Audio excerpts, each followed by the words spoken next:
We are back with another Black with No Cream podcast. New episode every single Wednesday and Sunday. I'm your host, Ben Haggerty, aka Ben Realverse World.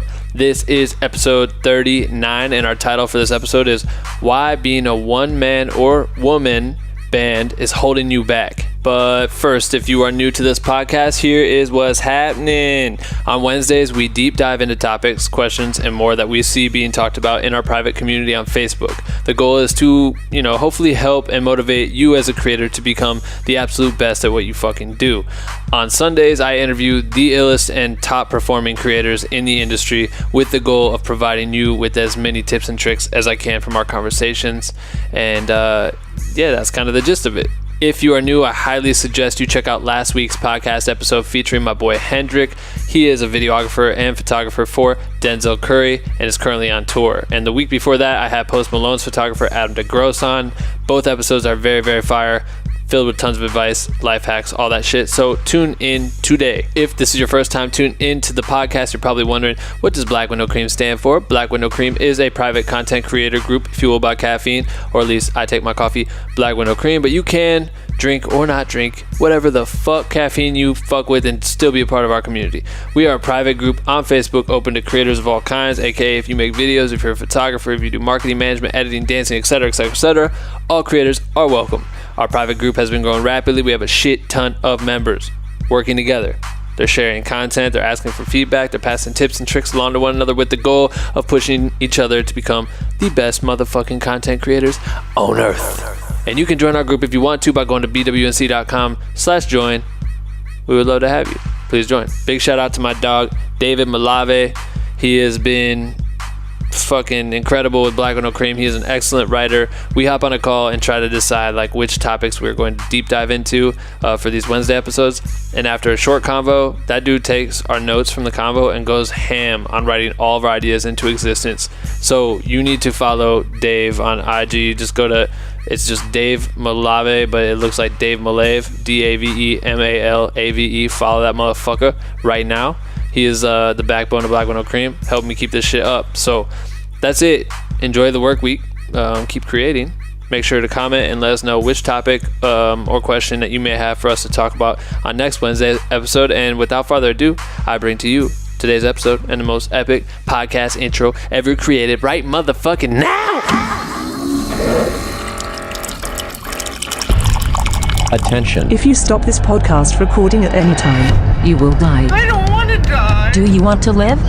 You have 24 hours to share this podcast with 5 people or you will die. I'm kidding, you won't die. You're just weak shit for not sharing. And the winner of the best motherfucking podcast goes to... Black with No Cream. What do you think? It's so fucking dumb and so fucking Ben Haggerty. I knew you would say that. When I look through all the content being posted daily in the Black with No Cream community, I see a bunch of creators working as a jack of all trades and taking on projects all on their own. Most commonly, I notice the filmmakers are writing and directing, DPing, editing, and coloring their own videos. We have photographers learning to transition their vision into photos. We have musicians writing and performing and producing their own music. We have every type of creator designing their own logo and graphics. We have creators designing, producing, and promoting their own clothing brands. The list fucking is thick. And this is sick to me. As a creative, I've always taken pride in being a jack of all trades of sorts. Coming up, I wanted to be able to do everything myself. Direct, shoot, edit, color, drone operate, web design, be a marketing wizard, be a photographer. My list goes on and on and on. Not only do I think this is a natural thing to aspire towards for all creators, but I definitely believe this is advantageous to everyone's career development for so many reasons. First, understanding how to create in multiple mediums makes you an overall more rounded artist and will help you create more complex and cohesive works of art. Second, having skills in all parts of the creative process undoubtedly makes you more valuable to a client or production of any kind. Third, understanding the inner working and verbiage of different aspects of creating will help you navigate industry environments and network more effectively. Lastly, and more importantly, being a jack of all trades will help you in directing and executing your vision when you are working with a team on a big project. But there is a flip side to that, and I think it is extremely important. The value of specialization, delegation, and working in teams. Which leads us to today's topic, why being a one-man, woman band is holding you back. To set this up, I want to play an answer to a question that one of our members asked Olufemi Tutorials on the Black with No Cream podcast, episode 23. And to put this in context, Olufemi is a popular full-time YouTuber. He focuses on film and editing and makes a lot of great tutorials. Question for Josh.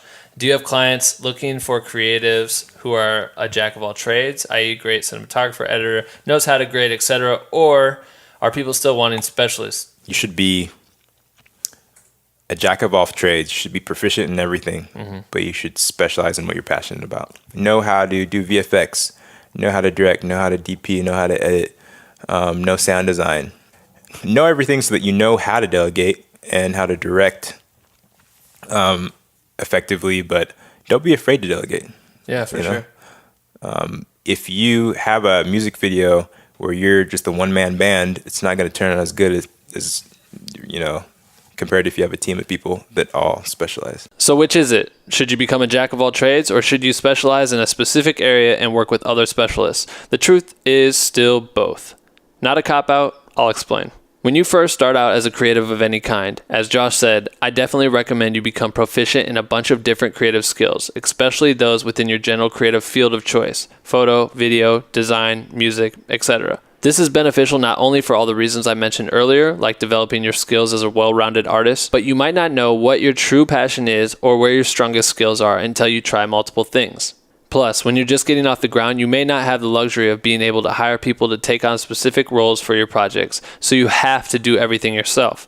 All of these things are legitimate reasons against specializing out of the gate. However, I without a doubt believe that as you develop as a creator past a certain point, you should look to specialize in your area of passion and or strength, and build teams of people playing to their strengths to execute your projects. I'm going to give you 3 major reasons why being a one-man, woman band for too long will ultimately hold you back as a creator. First, there are people out there that are better than you at certain things, and that is not a bad thing. The big lesson here is simply letting go of your ego. As creators, we all have it. We take pride in doing everything ourselves, or being able to say that we can do everything. We want to be in control of the entire process to ensure it's executed exactly how we see it. We want to be recognized and credited for our work. We want to maximize the amount of money we can make on projects. These are all ego-driven things that can lead creators to continue to want to do everything on their own. However, the frank truth is, there are people that are better than you at a lot of things that could ultimately make your end product better than you could make it alone. Self-awareness is so key. If you can identify your strong points and then identify the things that you are not the best at, you can be much more effective playing to your strengths and working in a team of people that complement your weaker points. This applies to all creators. Example 1. Let's say you are a designer and you are working on building your own clothing brand or graphic design business or whatever it may be. Right now, it's all up to you. You're putting all your energy into creating sick designs or concepts, and that part of the process is your absolute passion. You know this is what you're good at because it's the reason you started. But then you notice that you're striking out on the business and production side of things. Maybe you're just not good at reaching out to clients, pitching your business, and closing jobs. Or maybe you just hate sourcing fabrics and dealing with the cuts and the fits of the clothing, and you can't seem to get that part of the process where you want it. Well then, the growth potential and success of your brand or business is going to be held back for as long as you aren't willing to let go of those roles and delegate them to someone whose strength is in business or production. If you are trying to build a graphic design business and your strength isn't business, maybe it's smart to partner with someone who can deliver big on that half of the process. This might mean you have to give up some of your ownership of the business or make less money per project, but I'm willing to bet you will more than make up for it by landing more opportunities at higher rates in the long run as a team. This goes the other way, which brings us back to self-awareness. Maybe you love the graphic design business or clothing business and you know that's where you want to work, but you can never get your design skills to where you want them to be. You are killer at landing jobs and pitching to clients, but you continue to underdeliver compared to the level of quality that you know you could be delivering. However, you do have the creative vision and ability to articulate as evidenced by your success landing jobs. You could do very well for yourself by going out and landing jobs, being the creative director of the project, and then hiring a talent designer to actually create the design for the project. This may not be what you envisioned creatively at the outset when you wanted to get into design, but it's a creative success in a different light, and that could possibly take you farther than what you could have done alone. Example 2. Let's tie this back to the video world with our creators out here directing, shooting, editing, coloring their own music videos. Let's say that you're a beast at editing and that's where you are most passionate. You want to make a living editing music videos, but on your current projects, you can't seem to get your shots to the level that you wish you could edit with. Why not work with someone that can shoot your projects better than you could? You could still direct and edit your project while giving up the shooting role to someone that's going to elevate the quality of the product. Not only is this going to help you in delivering above expectations for your clients, but it's also going to make your editing reel more appealing, which will help you land more jobs doing what you love to do. Editing. Example 3. This is a fresh example for me personally. Tomorrow I'm heading to New York to direct a spot for EA Games. The shoot involves 3 camera operators at one time, and although I know that I could probably handle shooting the video, it would be more efficient to hand those duties off to someone I trust so I can focus more on the direction of the overall video and make sure that we are capturing all the content that we need in that short amount of time that we have with the talent. I've built relationships with other shooters who are just as good as me, if not better, and I trust them to do this role, and the result is simple. I eliminate all added stress to the production, and now I have more time and brain power to put towards directing, which will hopefully help me create a better product and allow me to book more jobs with this company and others who see the work. It's simple. So in summary, when you are self-aware and check your ego at the door, when you play to your strengths and surround yourself with people who complement those strengths, you will end up with an overall better product. Yes, this might mean that you have to take less money in order to hire people. Yes, this may mean that you need to share the spotlight and credit with other people. Yes, you might have to give up some creative control on the project, but you will always be able to execute larger, higher quality versions quicker and more efficiently. And disclaimer, this doesn't mean that you shouldn't work your ass off at improving your weakness in your craft. And it doesn't mean that you can't do things by yourself. Hustle your ass off and do everything you can on your own to get yourself started. Challenge yourself to do things that are difficult for you. That's the only way that you get better at them. What we are talking about is thinking above yourself to advance your opportunities and the level of your work that you are involved in. In this process of working with other people, you will be able to learn from your strengths and they will be able to learn from yours, and everyone will be better for it. Second, choosing to not delegate roles is choosing to not maximize the value of your time. This is the other side of the same coin. It's not always that other people are better than you, but that your time is more valuable spent elsewhere. Freeing up time and energy from unwanted roles can allow you to give 100% to the side of the process that you are most skilled at and passionate about, which in turn is going to allow you to create better art. Obviously, that's a positive, right? But let's go a step farther. By delegating roles, you will end up maximizing the value of your time. In other words, by spending the maximum amount of time doing things that you are strongest at, you will be able to get more money and produce better content. On the flip side, when you spend time doing things that is not your strength, in other words, you are wasting your time. Brett, I'll share a couple of examples of how I experienced this. Like 2 years ago, I decided to go ham in designing my official website. I hadn't ever made anything to showcase my work, and I thought it would be a good idea to do it, so I started designing the site. The process took me a long time, probably about 2 weeks consistently working every day on that website. I wanted it to be perfect, and I was also new at using WordPress and templates and plugins. After the site was all said and done, I realized that I had wasted so much fucking time. I was frustrated and emotionally drained after running into so many issues and trying to problem solve. That shit was trash. What I should have done was hire a web developer that was an expert in this and allow them to take my ideas and build the site, which would have cost me a few $100s. If I would have made this move, I could have spent those 2 weeks hustling my ass off with clients, pulling in jobs that would have profited much more than what I would have spent on that website.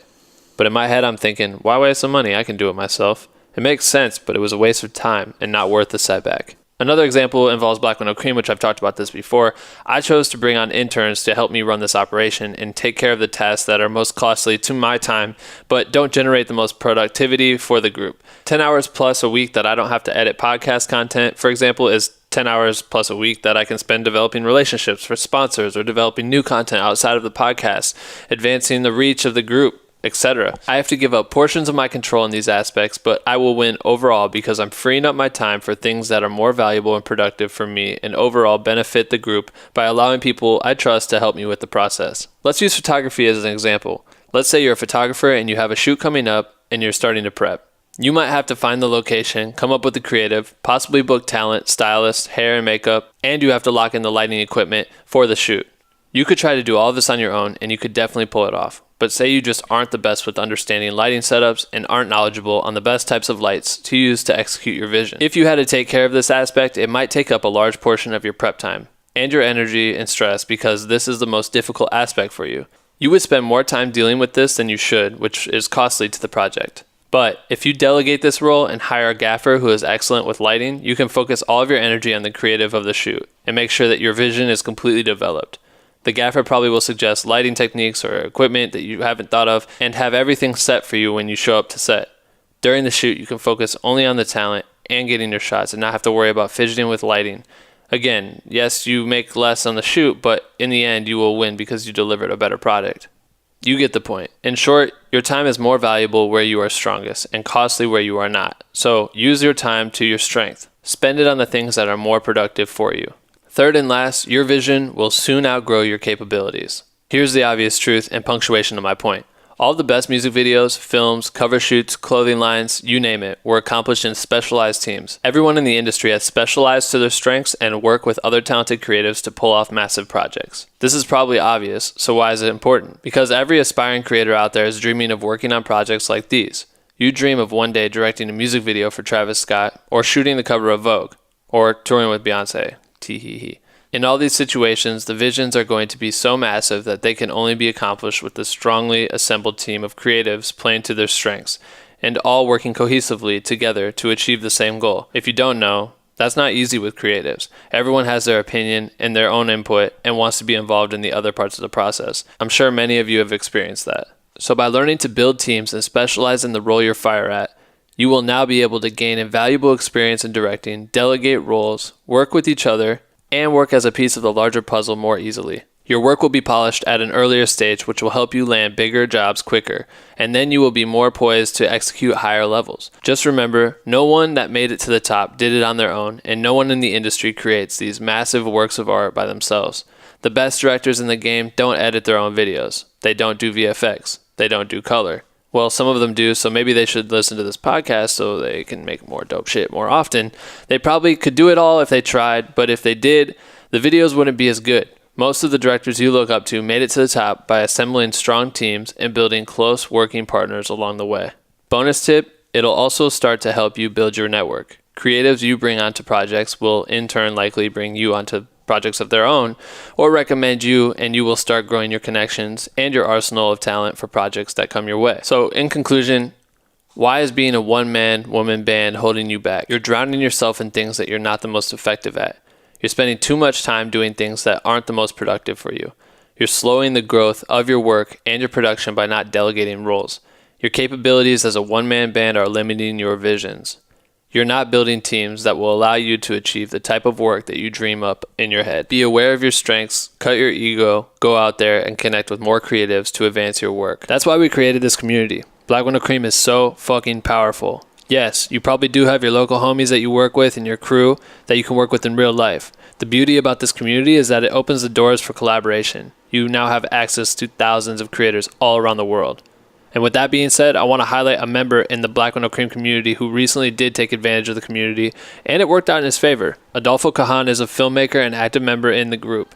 He is on tour with a massive DJ by the name of Seven Lions and just recently performed at Red Rocks in Colorado, a massive venue.